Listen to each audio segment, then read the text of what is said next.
O evangelho do reino vai ser pregado a todo mundo em testemunho de todas as nações. Parece com um cavalo branco. Haverá fomes e terremotos em vários lugares. Parece realmente com o cavaleiro pálido. Haverá guerras e rumores de guerras. O cavaleiro amarelo. Tá certo? Muitos apostatarão da fé. Aí alguns pensam, se o cavalo branco representa o evangelho, o escuro deve ser o oposto dele. E muitos apostatarão da fé. E haverá epidemias em várias partes.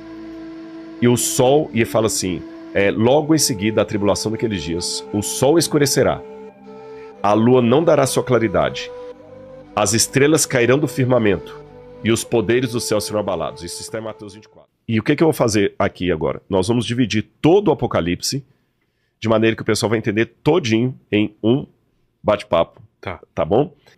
Agora, ele começa então, Deus falando com João assim, João, o que você vê, escreve para as igrejas que estão na Ásia Menor. E Deus fala com João o seguinte, você vai escrever... Ásia Menor, região da Turquia... Turquia e Grécia, hoje.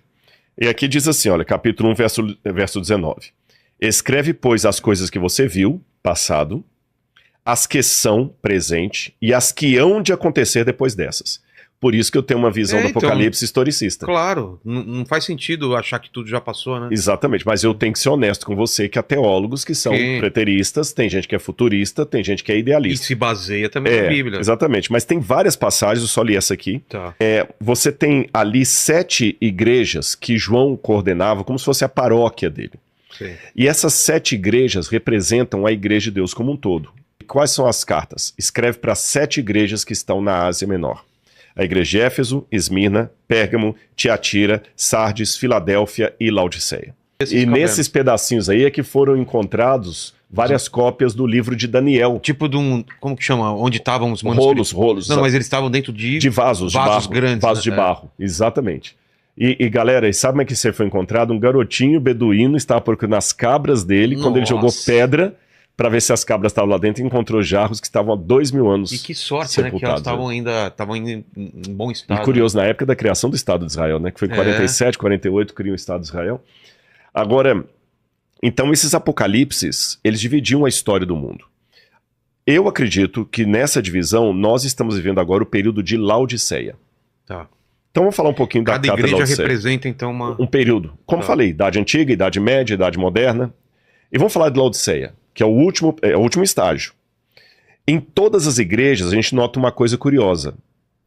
Já que eu falei que elas são períodos, quando você lê na igreja de Éfeso, Jesus fala o seguinte com o povo. Vou ler para vocês aqui, olha. Arrepende-se e volte à prática das primeiras obras. Se você não se arrepender, eu virei até você e tirarei o seu lugar do candelabro. Por quê? João I teve uma visão de Jesus, onde Jesus estava passeando sobre 7 candelabros, 7 chamas, um candelabro com 7 partes, sabe? E aquele ali representava o povo de Deus.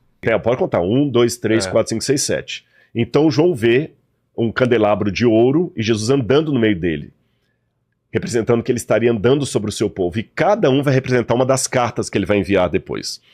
E quando ele vai falar para Éfeso, ele fala, Éfeso, você é muito maravilhosa, vocês fizeram muita coisa boa, mas vocês têm um pecado, vocês abandonaram o primeiro amor.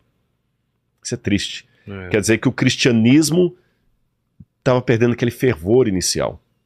E ele fala, eu aconselho você, se arrepende. Se você não se arrepender e voltar às primeiras obras que você fazia, eu virei até você. Eu virei, preste atenção, eu virei. Quando vai para a igreja de Esmirna, que é a segunda fase do cristianismo, ele diz assim, capítulo 2, verso 10, seja fiel até a morte e eu lhe darei a coroa da vida eterna. Muito bem, eu virei até você, eu te darei a vida eterna. Apocalipse capítulo 2, quando ele fala agora da igreja de Pérgamo, diz assim, olha, capítulo 2, versículo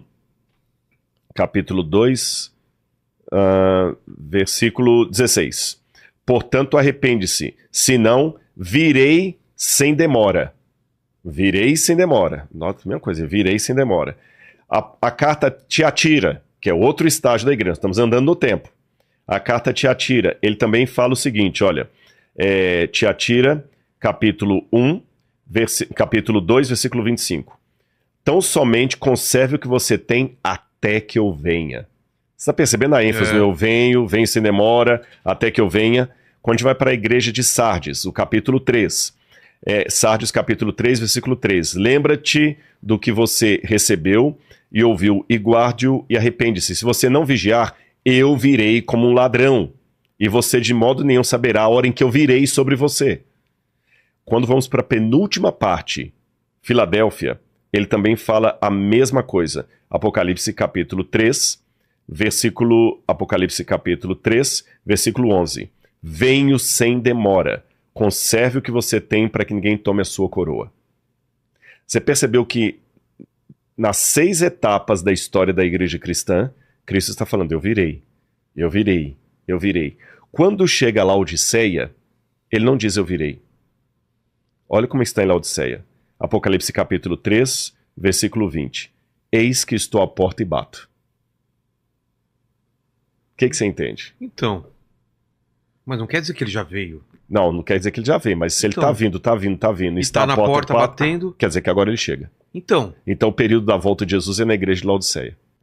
Ao anjo da igreja em Laodiceia, escreve: estas coisas diz o Amém, a testemunha fiel e verdadeira, o princípio da criação de Deus. Eu conheço as obras que você realiza, que você não é frio nem quente. Quem dera você fosse frio ou quente. Assim, porque você é morno e não é quente nem frio, estou a ponto de vomitá-lo da minha boca. Isso aqui é interessante. Isso é muito citado, né? Porque, olha que interessante. Hoje a gente vive num mundo que todo mundo fala que a virtude está no meio, para citar Aristóteles, a Ética Nicômaco. Você tem que ser equilibrado em tudo. Parece uma frase correta, não parece? Temos que ter equilíbrio em tudo. E se eu te falar que essa frase é biblicamente errada? Olha o que Jesus fala. Quem dera você fosse frio, frio é um extremo. Quente é outro extremo. Correto? O morno é o equilibrado. E a Bíblia fala que Jesus vomita o morno. Então quer dizer que ele vomita o equilibrado? Olha que louco isso aqui. Porque quente, como eu falei, é um extremo. Frio é outro extremo. O morno é o que está equilibrado entre os dois ali. E Jesus fala, você é morno, eu vou vomitar você. Sabe por que Jesus vai vomitar os mornos? É porque o perigo dessa frase, temos que ter equilíbrio em tudo, está com a última parte dela, Vilela. Eu não tenho que ter equilíbrio em tudo. Eu tenho que ter equilíbrio nas coisas do bem, nas coisas de Deus. Por exemplo, eu tenho que ter equilíbrio entre o lazer e o trabalho. Sim. Mas eu não tenho que ter equilíbrio entre o céu e a terra. Entre o inferno e a terra. Sim, aí não. O inferno e o céu. Eu não tenho que ter equilíbrio entre a fidelidade e a infidelidade. O bem e o mal. O bem e o mal. Eu tenho que ter um equilíbrio entre Deus e Satanás. Não existe isso. Então o perigo dessa frase, por isso que eu falei que ela é muito sutil. Tudo, né? Eu tenho que ter equilíbrio em tudo? Não. Tem coisas que você tem que firmar uma posição. Ser radical. Ser radical. E as pessoas não querem ser radicais. Essa palavra radical as pessoas entendem errado, mas tem certas coisas que você é radical. Você sabe o que significa radical? Radical é ter raiz. Exato. Posso roubar ou não? Não, você tem que ser radical. É errado roubar, é errado trair, é errado mentir. Sabe, não tem meio termo, né? Só que as pessoas hoje elas estão querendo ter o meio termo pra tudo. Porque não se envolve, não... Exatamente, por isso Jesus fala que ele vomita os equilibrados. E ele fala que essa Laodiceia, ela era muito rica, ela fala assim, olha, você diz, eu sou rico, estou bem de vida e não preciso de nada, mas você não sabe quem é infeliz, sim, miserável, pobre, cego e nu. Eu aconselho que você compre de mim ouro refinado pelo fogo para que você seja de fato rico. Compre vestes brancas para se vestir, a fim de que a vergonha da sua nudez não fique evidente, e colírio para ungir os seus olhos, a fim de que você possa ver. Olha que interessante, essa carta à igreja de Laodiceia, porque temos que lembrar uma coisa, pessoal, lembra, nós estamos dividindo simbolicamente a trajetória do cristianismo em 7 partes. E como é simbolicamente, ele coloca como símbolo de cada parte uma carta para uma igreja, certo, que trata de um problema local, simbolizando um problema futuro que a igreja passaria. A carta a Laodiceia era a cidade, e lá na Turquia, quando você tiver a oportunidade, você vai ver, o Saião, já cruzei com o Saião várias vezes ali com grupos do Saião. Laodiceia é um paradoxo, porque Laodiceia ela tinha a maior produção têxtil de toda a Ásia Menor. Toda a produção têxtil. Eles produziam um tipo de lã escura, de cabra, e essa lã era caríssima. Então a moda na época era produzida em Laodiceia. Mas era pra roupa, não pra Roupa. pergaminho. Não, para roupa. Para roupa. Era lã mesmo. Porque lá na Turquia tem um lugar. Tem, é pérgamo. É, Mas aí é o couro. exatamente. Não, aqui era lã para roupa. E olha que interessante, Jesus fala que ela estava nua. Ah. Poxa, falar que uma É o lugar cidade que produz e tá nua é o cúmulo do. Exatamente, é como se eu pegasse Águas de Lindóia e falasse o seguinte: você tá seca de água, não tem Exato. água nenhuma aí. Águas de Lindóia produz água. Esse paradoxo, né? Paradoxo. Era uma cidade tão rica, tão rica, tão rica, que o pessoal fazia muita piada sobre a arrogância dos laodicenses. Tanto é que quando teve um terremoto ali nos anos 60, não anos 1960, anos 60 do primeiro século, teve um terremoto ali no Vale do Licos e Nero mandou ajuda financeira para cidades que foram afetadas. Laodiceia foi a única cidade que recusou a ajuda imperial. Ah, é? Que, tipo, a gente não precisamos. Ficaram ofendidos ainda. A gente dá conta. Quem que o imperador acha que é? Nós vamos pegar só um dos nossos empresários aqui, tinha um cara chamado Polemos, que ele sozinho mandou refazer todo o estádio da cidade com capacidade para 30 mil pessoas. Entendi. Só um cidadão. O Polemos tinha até moeda própria, de tão rico. Era o Elon Musk, da que época. morava lá. É. Você entendeu? Então a cidade era rica. Produtora de têxtil, de tecido e rica. E Jesus fala que ela era pobre e nua. Então, Laodiceia é o período da história do cristianismo que está iminentemente, assim, colado na volta de Jesus. Note que aqui não fala, guarda a tua coroa, eis que venho, sem demora, estou vendo, de modo nenhum você saberá, estou à porta e bato. Então, se estamos vivendo no período de Laodiceia, estamos vivendo na fase mais importante do cristianismo, porém, é a fase mais triste. Por isso que João agora enxuga as lágrimas e começa a ver que à medida que Cristo vai quebrando cada lacre, vão acontecendo de novo uma etapa de sete episódios que ilustram novamente a história do povo de Deus. Cada vez que um selo é aberto, acontece uma. Então ele quebra o primeiro selo, aí João vê um cavaleiro. E o seu cavaleiro. Tem efeitos aí, ó.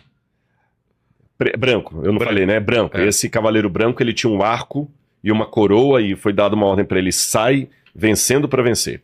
Aí Jesus abre o segundo selo, aí aparece um outro cavaleiro e esse cavalo, ele perdão, um outro cavaleiro que era vermelho. Aí depois ele abre de novo o terceiro selo, aí sai um outro cavaleiro que era preto. Aí ele abre de novo e sai um quarto cavaleiro que era amarelo. Essa a tradução amarela que está na nossa tradução não é das pale melhores. horse, né? É pálido. É pálido, é mais a cor de bilis, cor de morte. E há muitas interpretações sobre esses quatro cavaleiros. Quem seriam eles? Alguns pensam que o primeiro cavaleiro branco era o anticristo. Outros pensam que não. Olha lá, tem imagem dos os quatro cavaleiros. O primeiro é o cavalo branco, né? O vermelho, o preto.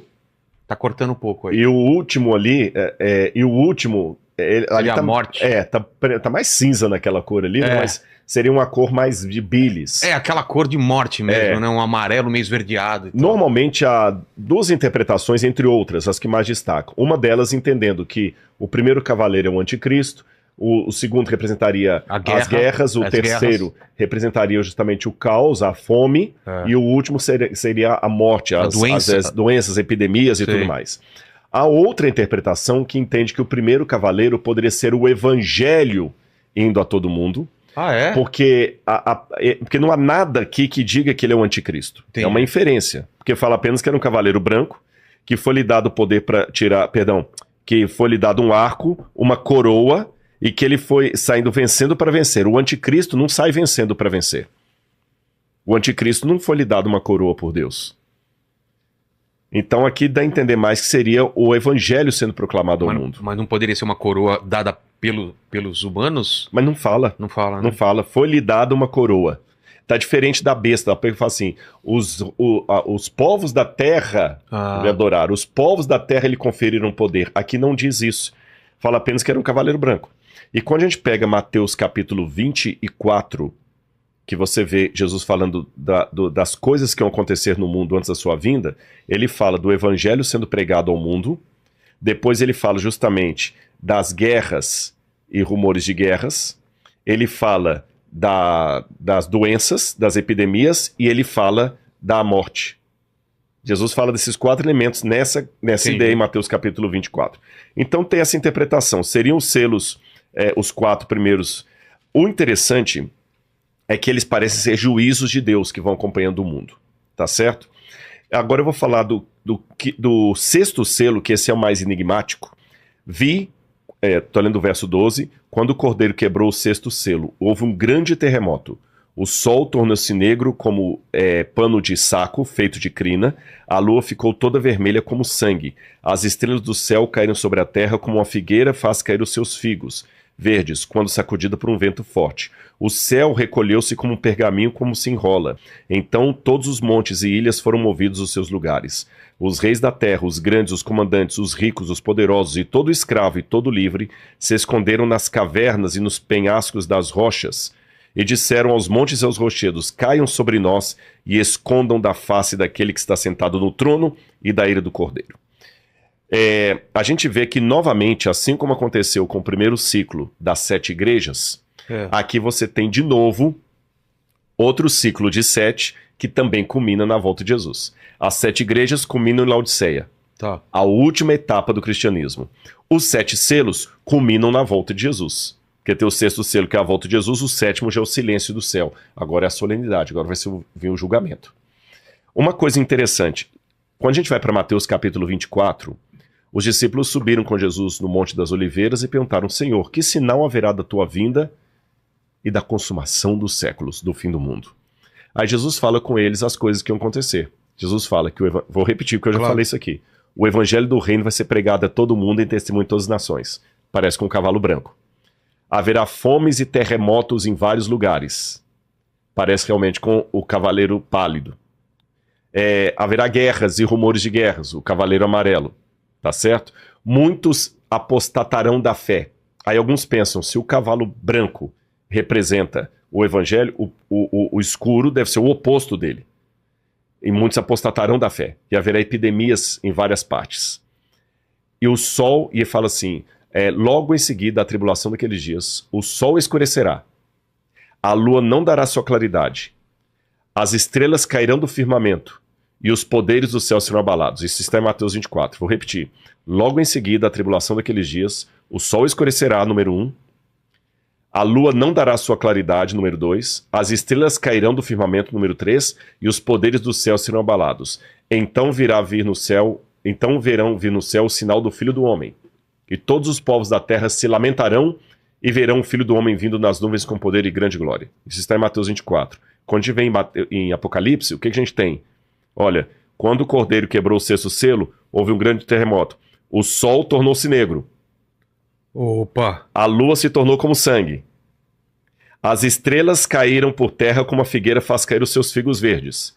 E o céu enrolou-se como pergaminho. Você está vendo que é o mesmo paralelo de Mateus 24. Então são coisas que vão acontecendo no mundo até a volta de Jesus. Mas eu quero que a galera de casa entenda, e você também, que isso aqui foi escrito para pessoas que não tinham a oportunidade de ler como você e eu temos. Eles tinham que memorizar. Então a mesma história, ela é contada em ciclos. Ele conta até o epílogo, volta de novo, dando outros detalhes que ele não deu anteriormente. Entendi. Aí, depois que ele conta isso, tem os 144 mil que você tinha me perguntado. Aí vem um silêncio no céu. Jesus voltou, agora é o momento do julgamento. Aí ele volta de novo à estaca zero. Por isso que o Apocalipse parece confuso, porque ele não conta uma história linear do começo ao fim. Ele conta e repete, lembrando o quiasmo, que as partes vão se encontrando. Vão começar a história toda de novo agora com detalhes que eu não dei antes. Na Bíblia também tem o significado, só que são outros diferentes do nosso. 4 é universal. Quando eu quero falar assim, nossa, hoje a gente fala global, né? Hoje, por exemplo, os quatro cantos do mundo. 4 cantos do mundo, os 4 ventos do céu, os 4... Norte, Sul, Leste, Oeste, quer dizer, universal. Hoje a gente falaria global. Outro exemplo da Bíblia, o 7. O 7 é o número da perfeição. 7 arco-íris. O 7º dia, que é o sábado. Quantas vezes eu perdoarei meu próximo? Até 7 vezes. Aí o Apocalipse é cheio de 7. 7 igrejas, 7 anjos, 7... Porque 7 é a perfeição. O 7 engloba o todo. Porque na criação do mundo, Deus criou o mundo em 6 dias e no 7º descansou. Então a semana da criação engloba o todo. 3 também é importante, né? 3 também é um número divino. Nós vamos falar dele daqui a pouquinho. Tá. Então essas 7 igrejas representam todo o povo de Deus. Sim. O Apocalipse é a mesma coisa. Tudo é da agora de João até a volta de Jesus. E cada vez vou dando mais detalhes que eu não dei antes. Então já aprendemos, repetindo para ficar claro. João estava preso na ilha de Patmos, quando ele tem a visão do Apocalipse. Ele divide a história da igreja cristã através das 7 cartas. Depois ele vê a cena do céu, onde o livro da herança é dado por causa de Cristo, e novamente 7 períodos até a volta dele, e agora o silêncio. João vê na mão de Deus como se fosse um papiro, Sei. com 7 lacres. Capítulo 5. Vi na mão direita daquele que estava sentado no trono um livro em forma de rolo. Então o livro não era assim, ó. Era um pergaminho mesmo, né? Como se fosse enrolado, né? E fechado. Fechado, em forma de rolo. Vi também um anjo forte que proclamava com grande voz: quem é digno de quebrar os selos e abrir o livro? Ora, nem no céu, nem sobre a terra, nem debaixo da terra, ninguém podia olhar para o livro, abrir o livro, nem mesmo olhar para ele. E eu chorava muito, aí olha. E eu chorava muito, porque ninguém foi achado digno de abrir o livro, nem mesmo de olhar para ele.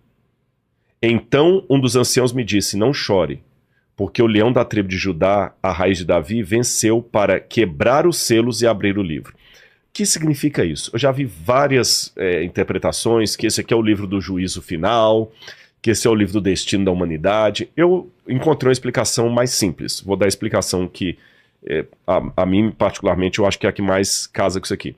É porque João certamente estava com Jesus quando no alto daquela montanha lá na Galileia, Jesus ensinou as bem-aventuranças, e ele ouviu dos lábios do Salvador Jesus dizendo assim: bem-aventurados os pobres de espírito, porque deles é o reino do céu. Bem-aventurados os que choram, porque serão consolados. Bem-aventurados os mansos, porque herdarão a terra. Preste atenção. João ouviu: os mansos herdarão a terra. Essa promessa da herança está espalhada em toda a Bíblia. Muitos judeus do Antigo Testamento, hebreus, pessoas que eram fiéis a Deus, cristãos do Novo Testamento, morreram esperando a herança. Hebreus capítulo 11 fala da galeria dos heróis da fé que morreram aguardando a promessa de Deus da terra prometida. Que não é necessariamente a terra de Israel, estou falando agora daquela cidade cujo construtor e arquiteto é o próprio Deus, diz o autor de Hebreus, que até Abraão esperou essa cidade. Então todo mundo está esperando ser o que vai herdar a terra. Só que tem um problema, porque o único que pode abrir os lacres é o herdeiro. Mas o Apocalipse diz que logo depois que João viu aquilo na mão de Deus, ora, nem no céu, nem sobre a terra, nem debaixo da terra, ninguém podia abrir o livro, nem mesmo olhar por ele. O que você conclui? Ninguém tinha dignidade para ser herdeiro. Se ninguém era herdeiro, o lacre não seria partido, a herança não seria conferida. Faz sentido? Claro. Por isso que João chorava. Aí um dos anciãos daqueles 24 chegaram para ele e falaram assim: João, não chora não, porque o Cordeiro de Deus, que é Jesus, ele venceu para abrir o selo. Ele é o herdeiro. Por isso que Paulo vai falar que nós somos co-herdeiros com Cristo. Cristo é o herdeiro de Deus. Nós somos co-herdeiros com Cristo. Quando Cristo morreu na cruz do Calvário, ele legalmente adquiriu o direito de ter a terra como herança. E ele partilha conosco a herança que era dele. Então nós não somos herdeiros do céu. Nós somos co-herdeiros de Cristo do céu. Por isso que a promessa do Apocalipse é: o vencedor sentará comigo no meu trono, assim como eu sentei com meu pai no meu trono. O vencedor dará uma coroa. O vencedor andará comigo vestido de branco. O vencedor, eu vou dar para você o meu cetro. Olha a humildade de Cristo. O vencedor sentará comigo no meu trono como eu sentei com o Pai. Isso é muito sério, Vilela. Veja bem, eu não posso rebaixar Jesus, porque Jesus é Deus. Mas ele é Deus numa situação que eu não tenho como ser Deus, porque Deus é inigualável. Mas ele fala que de alguma maneira ele vai compartilhar a glória dele comigo, então não pode ser a glória divina, porque essa é única, Que glória Cristo vai compartilhar comigo? Aquela que ele, por causa da cruz do Calvário, vai ter agora, que é uma glória ainda ferida, com as marcas dos cravos das mãos. Aí vem o capítulo 7, que fala dos 144 mil. E ele começa assim: depois dessas coisas, vi 4 anjos em pé nos 4 cantos da terra, segurando os 4 ventos, para que nenhum vento soprasse sobre a terra, nem sobre o mar, nem sobre árvore alguma. Por que 4? Bom, 4 a gente aprendeu. O que é 4? Perfeição.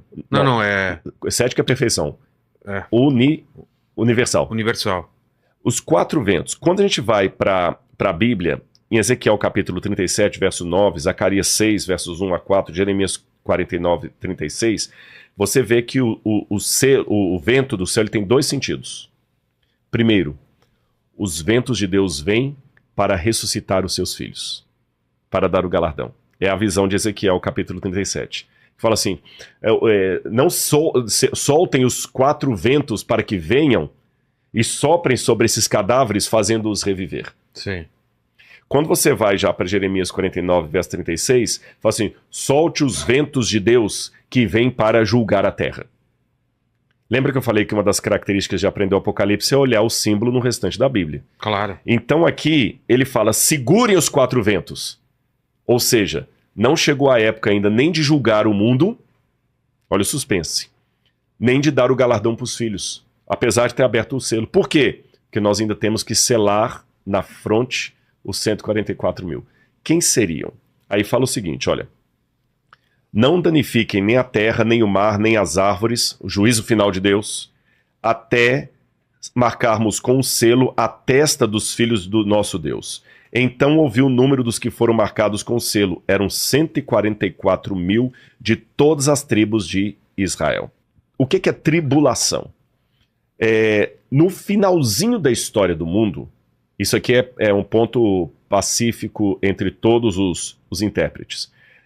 Antes que o mundo chegue assim ao primeiro minuto da eternidade, haverá uma grande tribulação. Nessa grande tribulação, o anticristo vai dominar a terra com uma força muito grande. Nessa grande tribulação, também chamada de tempo de angústia de Jacó, é outra expressão que aparece na Bíblia, o poder de Deus praticamente não vai ter muita coisa para fazer na terra. Não é porque Deus ficou derrotado, não, é porque a humanidade estará atingindo um tal estado de delinquência, de degeneração, de afastamento de Deus, que o Espírito Santo não terá mais acesso ao coração humano. E quem dominará o mundo será o anticristo. Tá certo? Isso é ponto pacífico entre todos os teólogos. Isso que é a grande tribulação. Até aí você entendeu? Agora, quando que será a volta de Jesus nisso aqui? Para alguns teólogos, a volta de Jesus é antes da grande tribulação. Jesus vem, arrebata a igreja, porque vai ser tão caótico que vai estar aqui na terra. Tão violento, tão pá, que Deus vai fazer com a igreja dele assim, eu vou tirar vocês daí pra vocês não sofrerem isso. E nessa visão, que é chamada de pré-tribulacionismo, a ideia é que Cristo vai arrebatar a igreja, e quem vai ficar para trás? Dois vão estar no mesmo ambiente, um vai e outro fica. Quem vai ficar para trás? Vai ficar para trás aquela pessoa que não estava tão espiritualmente preparada, e Deus ainda vai dar uma chance. Ele pode até se arrepender, mas ele vai comer o pão que o devil amassou ali. E os judeus também vão, nessa época, reconhecer Jesus ao Messias. Muitos judeus vão se converter e vão ficar para trás também aqui, sofrendo com o anticristo. Isso é o pré-tribulacionismo. O mesotribulacionismo vai achar que a volta de Jesus vai vir em meio a esse caos. Não antes, mas em meio ao caos. O pós-tribulacionista acredita que não, que a volta de Jesus será após a grande tribulação. E para o pós-tribulacionista, a igreja passará pela tribulação também. Pela grande tribulação. E quem será a igreja que passará pela grande tribulação? Os 144 mil. Para essa terceira opinião, é claro. Eu sou dessa terceira opinião. Também. E alguém pode falar, Rodrigo, mas eu sempre ouvi falar que eram judeus. Para mim não são judeus, eu vou explicar por quê. Lembra que o Apocalipse é um símbolo. Sim. E como símbolo, tem que entender o símbolo como símbolo.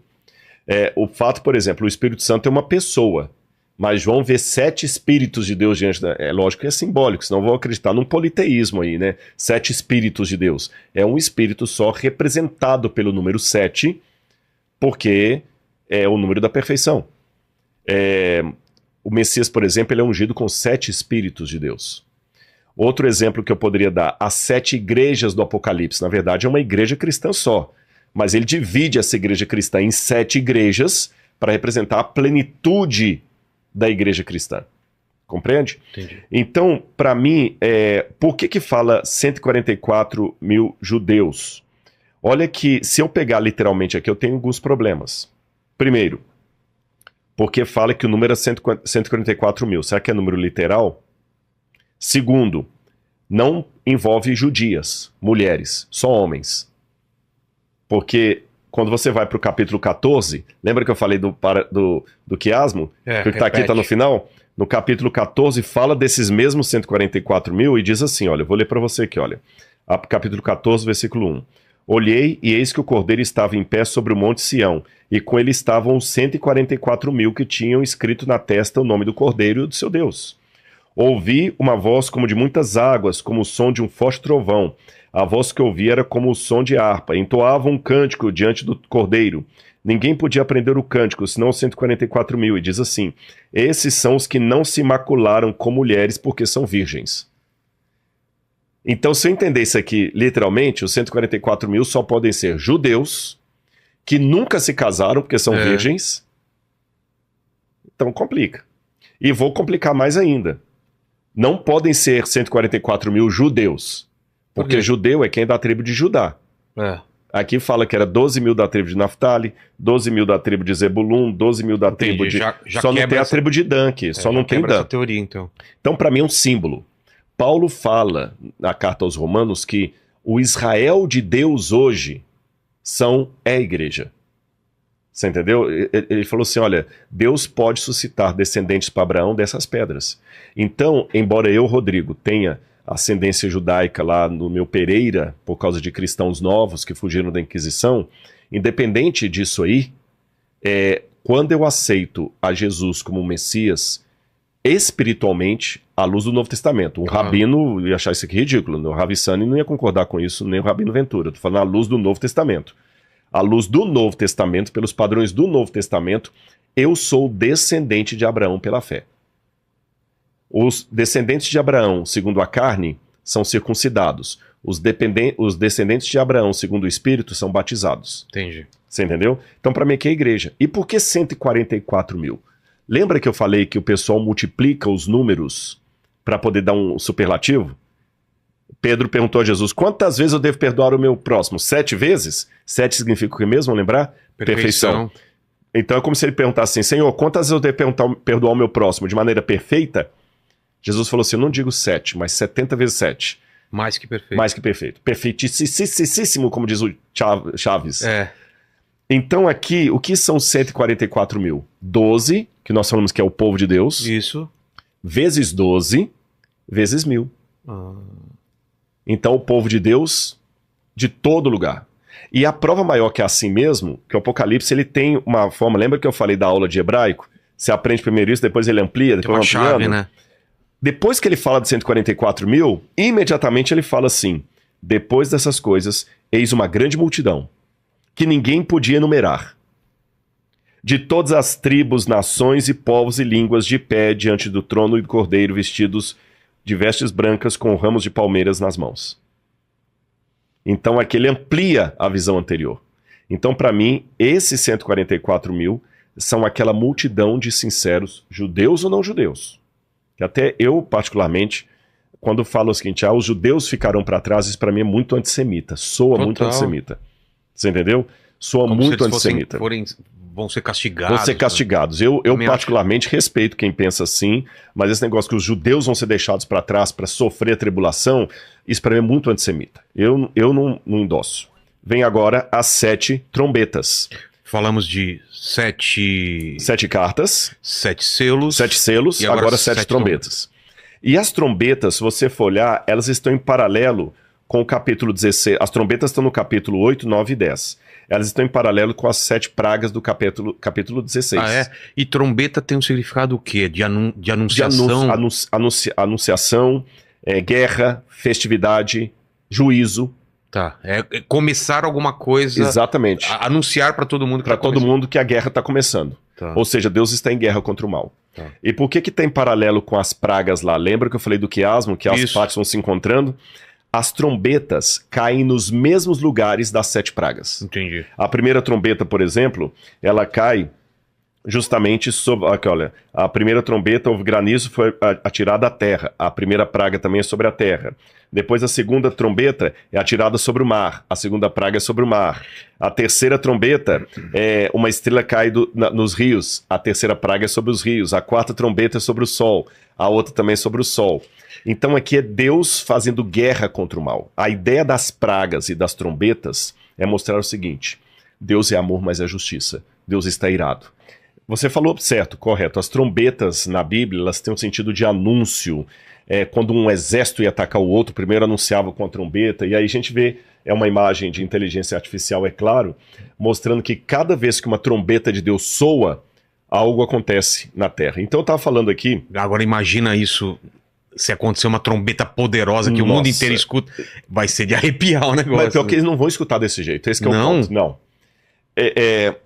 Deus está falando de outra forma, que o sofrimento é o megafone de Deus para um mundo que está ensurdecido. Poxa. É o megafone de Deus para o mundo que está ensurdecido. Então, essas trombetas não soam mais como uma trombeta, elas soam através das catástrofes que as pessoas não param para analisar. Porque Jesus, em toda a sua pregação, ele fala que ele veio revelar o Pai. Então, das duas, uma. Se ele veio revelar o Pai, e Jesus em nenhum momento desautorizou o Antigo Testamento, nem falou que estava ultrapassado, ele falou bem claro: não vim revogar a lei ou os profetas, eu vim cumprir. E cumprir não é no sentido de cumprir, acabou, não tem mais nada para fazer, não. Porque ele continua dizendo. Ele continua. Ainda que o céu e a terra passem, nem um i, nem um tio jamais cairá da lei até que tudo se cumpra. Aquele que menosprezar o menor dos mandamentos e assim ensinar os homens será considerado mínimo no reino dos céus. Aquele, porém, que os ensinar e guardar será considerado grande no reino dos céus. Então, qualquer pregação, eu falo isso com muita convicção, que tente anular o Antigo Testamento, que fala que ele é ridículo, que é uma revelação estúpida, que já está ultrapassada, caduca, ele não está entendendo o que Jesus falou em Mateus 5,17. Que Jesus deixou bem claro: eu não vim anular essa lei. Ele veio cumprir, mas cumprir, repito, não é no sentido que agora que cumpriu, então agora pode fazer o que quiser, você entendeu? Não existe isso.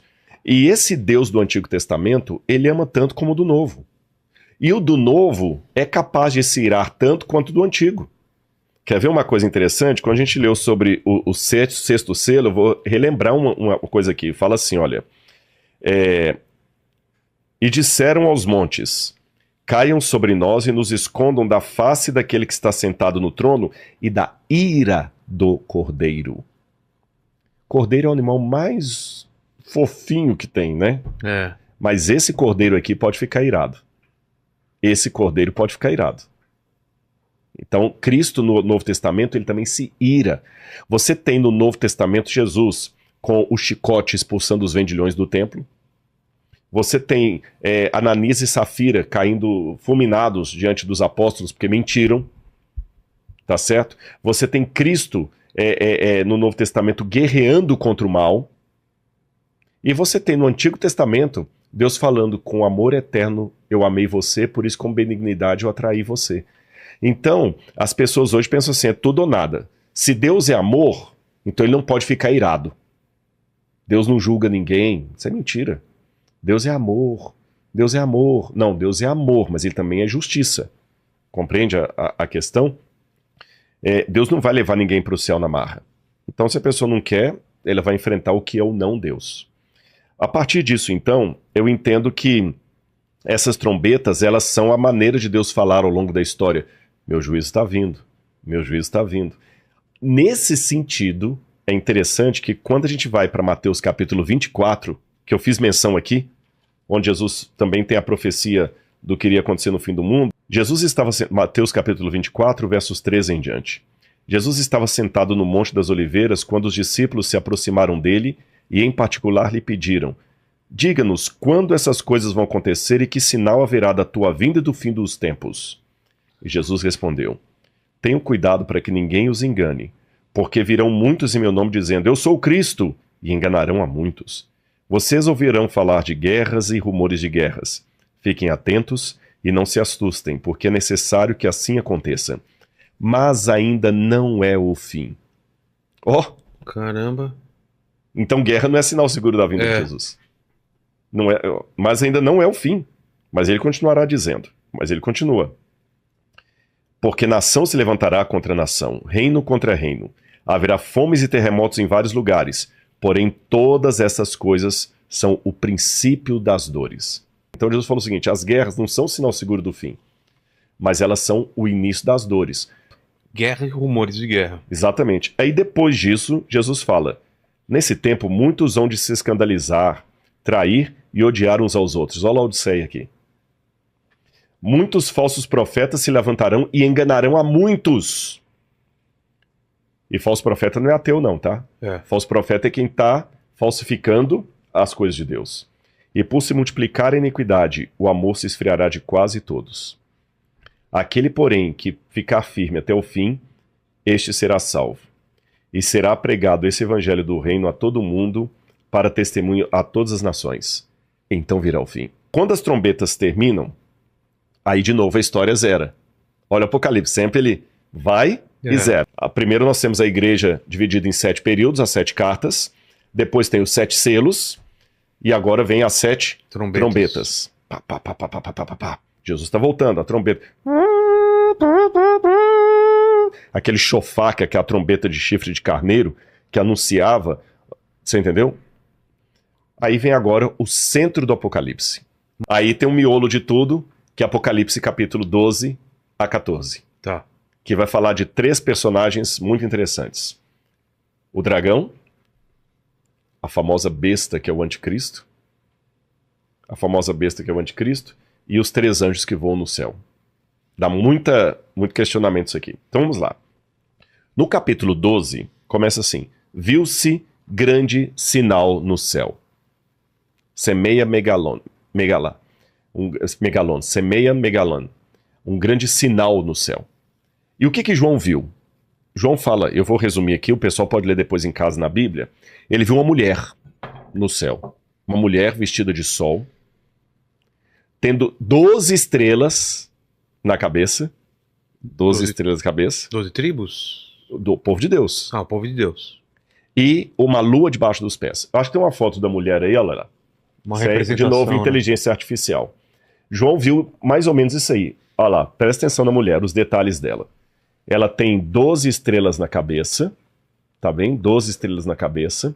Ela está vestida de sol. Aí não representa bem a inteligência artificial, mas quer dizer, ela está brilhante. E ela tem a lua debaixo dos pés. E olha que ela está com um barrigão ali, olha. Grávida. Porque ela está grávida. E a Bíblia fala que ela gritava com fortes dores porque ela ia dar à luz. O que eu falei lá? O princípio das dores, que eram dores de contração de parto. Na mentalidade judaica do Antigo Testamento, a mulher sempre representou o povo de Deus. Sempre foi o povo de Deus. Há várias passagens. Por exemplo, Cantares. Olha, presta atenção nos detalhes. A mulher tinha, vamos pegar os símbolos dela. Na cabeça, uma coroa de 12 estrelas. Debaixo dos pés, a lua. E ela estava vestida de sol. Quando a gente viu os 3 sinais siderais antes da volta de Jesus, que a gente leu em Mateus 24 e também nas também, fala assim, o sol tornou-se negro, a lua não deu sua claridade, as estrelas caíram do firmamento. Exato. Os mesmos elementos estão ali. Quando a gente vai, por exemplo, a Cantares capítulo 6, versículo 10, olha como é que Cantares capítulo 6, versículo 10, olha como é que Salomão fala da sua amada, que para muitos é um símbolo do povo de Deus.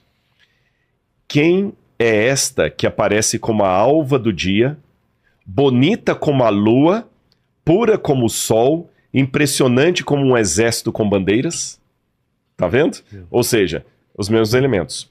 Quando você vai ao livro do Gênesis, José do Egito ele tem um sonho. Obrigado. E ele sonha com o pai, a mãe e os irmãos dele se prostrando diante dele. E no sonho ele diz que viu o sol, a lua e 12 estrelas. Tá certo? Sol, lua, 12 estrelas. Então a gente vê aqui o símbolo do povo de Deus.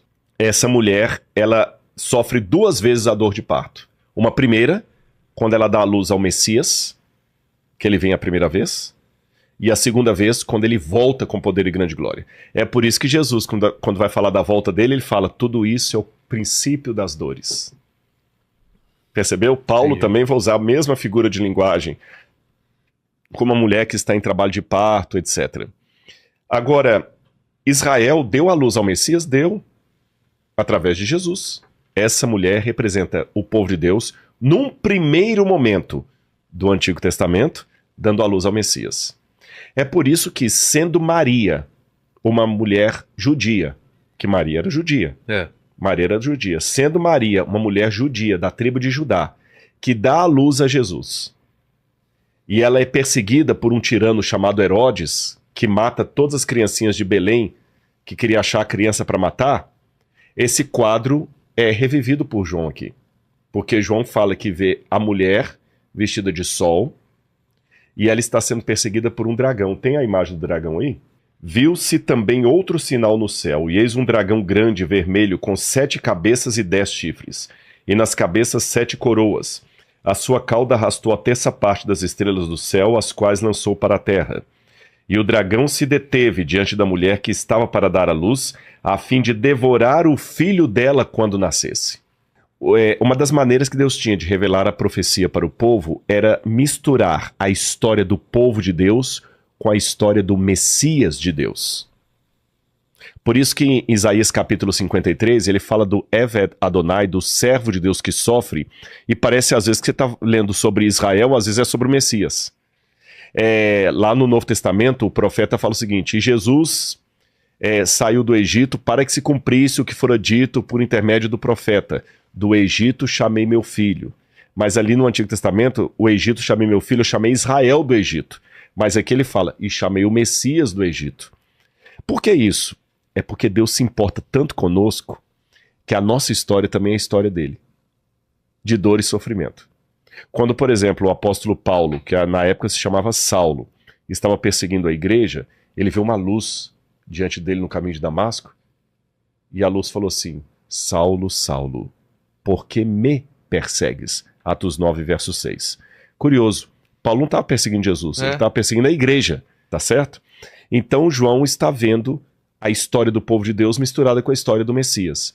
E como Maria era uma judia que deu à luz a Jesus e ela também foi perseguida por Herodes, a igreja católica, então, com base nisso, tem uma imagem de Maria que quem for católico que está assistindo vai reconhecer. Ela mostra Maria, olha lá, esse é um quadro católico.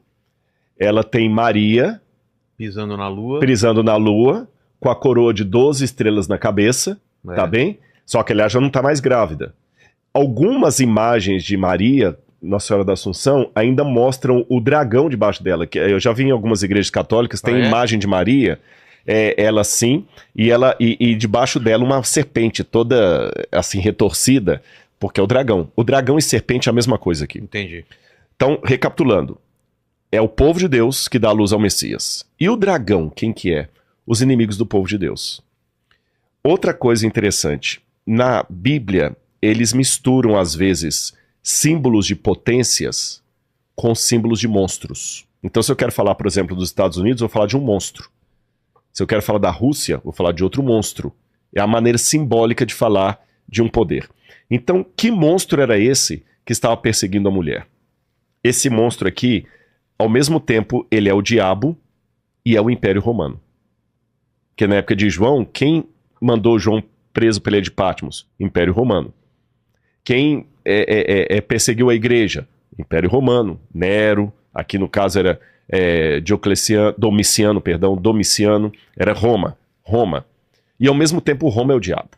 Peraí, Rodrigo, agora me confundi um pouquinho. É Roma ou é o diabo?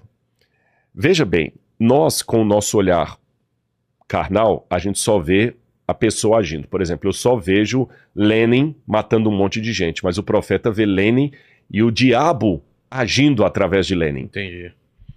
Eu vejo apenas um grande pregador do evangelho, mas o profeta vê o pregador e o Espírito de Deus falando através daquele pregador. Você entendeu? Quando você tem uma relação espiritual com Deus, você vê mais do que simplesmente coisas humanas. Entendi. Você vê o mundo espiritual por trás daquilo. Seja o mundo espiritual do bem, falei, o Espírito Santo usando um pregador para falar de Jesus para mim, seja o mundo do mal, o diabo tomando um ditador para promover uma carnificina.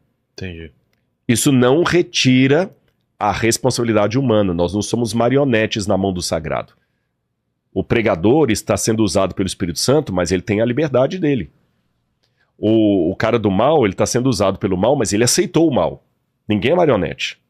Então aqui, o dragão é ao mesmo tempo o diabo e é ao mesmo tempo Roma, que o diabo estava usando para perseguir a igreja, para perseguir a mulher, para perseguir o povo de Deus.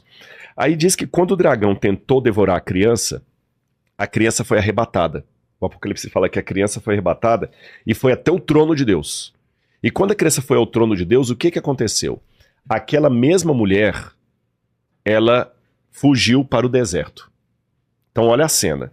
Aqui está a mulher, ela dá a luz ao bebê, o dragão quer devorar o bebê, não consegue porque o bebê é arrebatado para o céu. A mulher foge para o deserto e o dragão vai para o céu atrás do bebê. Só que quando o dragão chega no céu, ele dá com burros na água. Porque ele chega no céu e não é um bebê que vem recebê-lo, é Miguel. Opa!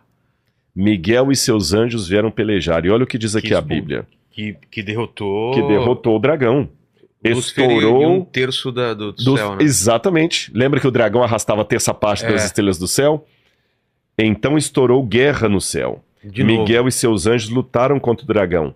Também o dragão e seus anjos lutaram, mas não conseguiram sair vitoriosos e não havia mais lugar para eles no céu. E foi expulso o dragão, a antiga serpente que se chama Diabo e Satanás, o sedutor de todo mundo. Ele foi atirado para a terra e com ele os seus anjos. Tá fazendo uma ligação com a serpente Bingo! do pecado original. Exatamente. E olha que interessante, se a gente lembrar do pecado original, a gente lembra 3 coisas que estão ligadas aqui. A Bíblia, ela conversa. Essa intertextualidade, a Bíblia, os capítulos conversam. Lá no Éden, você tinha uma mulher. Certo. E uma serpente. A serpente falou com a mulher, vocês serão iguais a Deus. Não foi o que a serpente falou? Se comer do fruto, vocês vão ser iguais a Deus. Interessante que aqui, o ser que combate a serpente no céu e a expulsa, chama-se Miguel. Sabe o que significa Miguel? Não. É um nome em hebraico. Mi, em hebraico, é quem. Mi pode ser quem ou de onde, mas aqui no caso é quem. Então, Mi-ra-el. Quem é como Deus? Que é uma pergunta retórica. Ninguém. Entendi. Miguel significa em hebraico, Mi-ra-el, ninguém é como Deus. Porque seria uma resposta para seria uma resposta para o Lúcifer, para a serpente. Essa passagem, o nome Miguel, desmente a fala da serpente. Vocês serão iguais a Deus. Não, exato. Ninguém é como Deus. Quem é como Deus? E mais, lá ele prometeu, eu colocarei inimizade entre você e a descendência da serpente. Entre o seu descendente, Eva, e a serpente. O que quer dizer isso? Vamos lá. Vamos ler primeiro o texto de Gênesis, capítulo 3, onde Deus falou essa promessa para Eva logo depois da queda. Que isso aqui é lindo, porque Eva foi a primeira a comer do fruto, depois que Adão comeu. Então, como ela comeu do fruto, Deus deu uma esperança. Deus falou o seguinte, Eva, você comeu do fruto, mas será do ventre de uma mulher que virá a salvação. Por isso que o nome Eva significa em hebraico Ava, aquela que traz a vida. Ah, é? Olha que interessante. Aquela que trouxe a desgraceira, porque ela comeu primeiro do fruto, ela também vai trazer a vida. E Deus prometeu para ela assim, olha, porém inimizade, quando Deus falou para a serpente, que é o dragão, porém inimizade entre você e a mulher.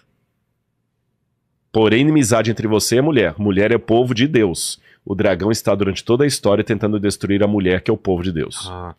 Entre a sua descendência, entre a sua descendência da serpente, e o descendente dela, da mulher. Tá falando de Cristo? De Cristo. Esse lhe ferirá a cabeça, e você lhe ferirá o calcanhar. Então, serpente, eu vou colocar inimizade entre a sua descendência e o descendente da mulher. Esse vai ferir o calcanhar. Aí aqui eu vou entrar num ponto polêmico. Então, Cristo pisa na cabeça, mas tem o calcanhar? Por que o calcanhar? O diabo feriu Cristo na cruz. Ah, tá. Mas a vitória final... É de Cristo. Tá. Mas ele feriu o calcanhar. E feriu o calcanhar aí no encalço do outro. Sabe? Fala de Dan, que é aquele que fica no encalço dos outros. Então a gente vê um retrato claro entre isso aqui e Apocalipse capítulo 12. Entendi. Agora a serpente é expulsa do céu. Ela é expulsa. E quando ela é expulsa, tem uma vitória no céu. A galera grita, comemora e fala assim, agora... Aí fala assim, olha, ele foi atirado para a terra, ele e seus anjos. Então ouviu uma voz forte no céu proclamando, agora veio a salvação e o poder e o reino do nosso Deus e a autoridade do seu Cristo, pois foi expulso o acusador de nossos irmãos, aquele que os acusa diante de dia e de noite. Foi expulso. Aí a Bíblia termina dizendo assim, quando o dragão... por isso, celebrem, ó céus, e vocês que neles habitam, mas ai da terra e do mar, pois o diabo desceu até vocês cheio de fúria, sabendo que pouco tempo lhe resta. Vamos recapitular tudo que a gente viu até aqui? Sim. Nós falamos de 7 igrejas. 7 cartas. 7 cartas que representam a história da igreja da época de João até a volta de Jesus, que é em Laodiceia. Certo. Falamos de 7 selos, que são sinais da volta de Jesus, das dores de parto que aconteceu desde a época de Jesus, desde a época de João até a volta de Jesus.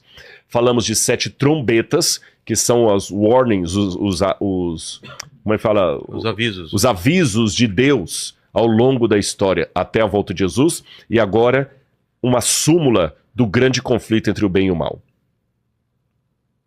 Entre a luz e as trevas. Quando o diabo peleja com... E olha que interessante. Ele briga no céu e reverbera na terra, né? Ele briga com Miguel e reverbera na terra. Por que reverbera na terra? Quando ele desce para a terra com fúria, sabendo que pouco tempo lhe resta, ele traz o conflito do céu para a terra. Entendi. Você entendeu? E como no céu ele tentou enfrentar Miguel com seus anjos, na terra ele tenta enfrentar o povo de Deus com aqueles que aceitam participar do reino dele. Então, nós estamos num grande conflito, nós estamos numa guerra espiritual entre as forças do bem e do mal, e os dois lados querem você e a mim. Se você curte histórias misteriosas e que dão medo, inscreva-se no Cortes Ocultos para não perder os próximos vídeos. Nem tudo pode ser mostrado, mas aqui você vê a verdade.